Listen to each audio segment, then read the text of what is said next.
Would you say, is there any kind of addiction or obsession with it, or is it just fun? Like to do that many, I'm sure people have asked you that question before. What do you think is the mechanism? Well, I volunteer to people readily that this is a bad habit. This is not a really good idea for a lot of people, if not everybody. The smart people are probably doing, at the most 300 or 400 a year, and really focusing on their training and their blocks of scheduled training that they do. I have the worst training program. I need your help coaching wise.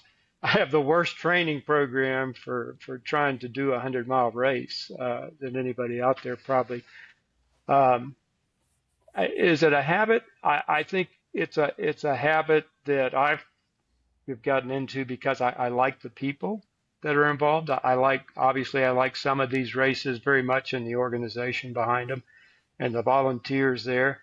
And I tell people that the question I get a lot is, well, what's the goal? When are you going to stop? And I said, I have no idea. I don't have a goal in mind. But when it stops being fun, I anticipate probably starting to do 50 milers instead of 100 milers, and then maybe slide back to marathon someday. But in the meantime, working in more volunteer time, more trail work, I believe strongly in giving back to the community. That's cool. Yeah, one of my questions was like, do you feel like you're going out there because of the community, or just for the Yes. running? And it sounds like the community has a huge impact on it. Yeah, I don't need another buckle. So it's the community. I got way too many shirts and buckles, and it's being out there with the people that are out there, obviously experiencing some of these places that we get to go to. Some of the places we see nobody else gets to see, even on foot sometimes. If they're I guess if they're doing enough hiking and can get back into these areas enough, that they get to see some pretty remote country. But by design, these race directors are putting us through some pretty neat areas. Yeah, that's cool. What's the longest unsanctioned run you've ever done? Oh, um, several times we ran from Baton Rouge to New Orleans on the Mississippi River levee. Oh, Very cool. neat experience. And we'd put it together just as I wouldn't even call it a fat ass event. I would just say it was a group of friends, and we would convince our wives to drive along the Levee River Road and crew us every once in a while. But gosh, there's nothing like watching that river traffic and seeing all the antebellum homes and things along that.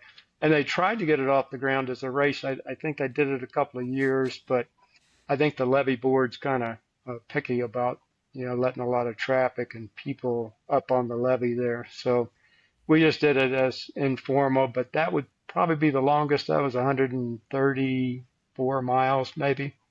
Oh, wow. Um, that I did that same distance at Badwater, I guess was 134. But um, yeah, that would have to be the longest. We've talked about. In fact, I've got a buddy who's managing the running store here in town. We talk about running from Taos to Santa Fe through the That'd be cool. mountains here. Yeah, it would be. We need to put that together. I've run Taos and I've run Santa Fe a good bit. Are there trails that would connect? Yes, yes, there are trails and people do it as a through hike between them.